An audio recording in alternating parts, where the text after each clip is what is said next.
en ce moment du festival même pour la 28e édition. On est ravis évidemment d'être là sous le soleil de la Provence. Merci à tous d'être là. Évidemment, vous êtes comme chaque année au rendez-vous.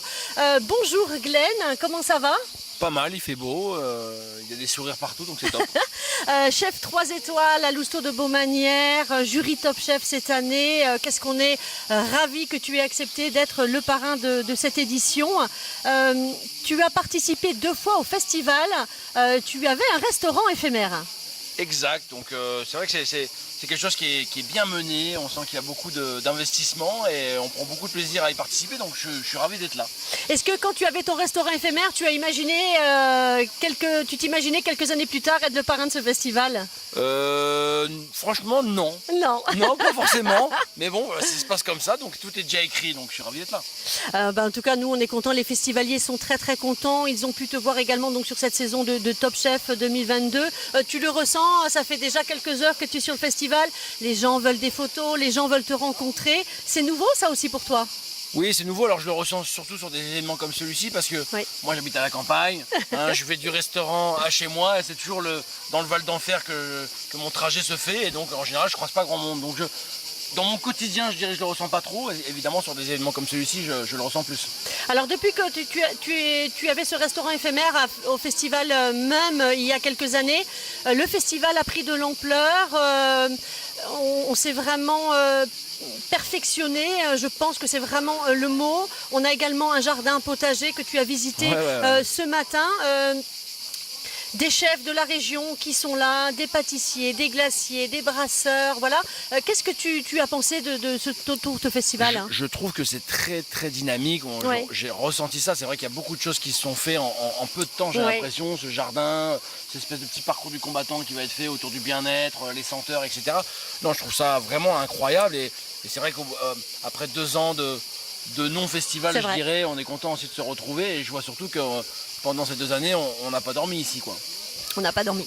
On se retrouve tout à l'heure. Toi, tu fais une conférence à 14h dans la cour pavée du château. Voilà, parce que les gens, je crois, les festivaliers ont plein de questions, évidemment, à te poser. Non, jamais. C'est ce festival, c'est aussi le festival de la gastronomie en Provence. C'est de la bonne humeur, c'est, comme tu disais, des sourires. Je voudrais qu'on pose quelques questions à David Meunier, qui est donc le président de l'association du festival. Bonjour David, ça va ? Oui, bonjour, ça va. Je suis très heureux d'être ici aujourd'hui avec vous, d'accueillir tout le monde.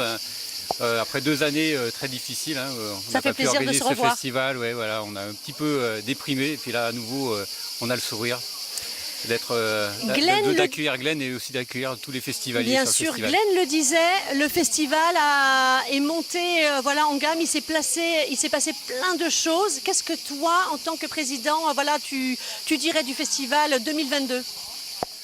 Alors une renaissance après ces 2 années de Covid, on vient d'en parler, mais toujours une montée en gamme.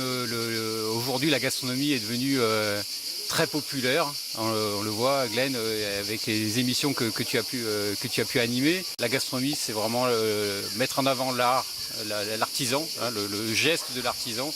Bien manger, évidemment c'est le plaisir. Mais et ce qu'on voit sur cet événement, je pense que ça reflète aussi les besoins de la société, d'avoir la production de qualité, de manger bien, du local. Et là, on est très très bien représenté. Est-ce qu'il y a des nouveautés ? Qu'est-ce qu'on y trouve dans ce festival ?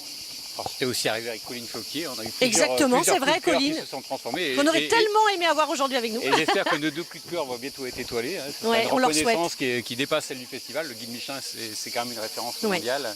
Tu as fait le tour tout à l'heure déjà des chefs, des pâtissiers. Je t'ai vu, les chefs étaient très contents, mais vraiment très contents que tu sois le parrain parce que c'est des choses aussi qu'ils m'ont dit en amont.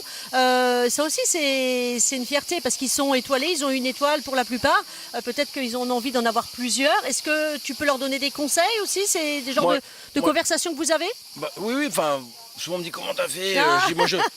On a travaillé dur déjà premièrement, on s'est beaucoup investi, on a fait beaucoup d'heures et je crois que notre travail c'est ça, c'est de se remettre en question au quotidien, c'est 2 matchs par jour et il ne faut pas penser que malgré la 3e étoile on pense qu'on est arrivé. Moi je dis souvent à mes équipes, si tu penses que tu es arrivé c'est que tu n'es pas parti. Donc il faut continuer toujours à se remettre en question et essayer surtout de rester soi-même. J'ai une appellation comme ça dans mon bureau qui dit n'essaie pas de ressembler à quelqu'un d'autre, la place est déjà prise.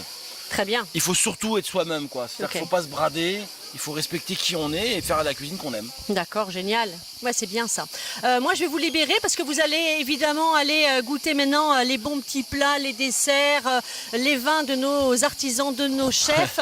Donc, régalez-vous bien. Merci de m'avoir accordé un petit peu de temps. C'est pas aujourd'hui qu'on a perdu du poids, c'est ça? Non, je crois pas, non. Régalez-vous bien et merci beaucoup, messieurs. Bon, merci.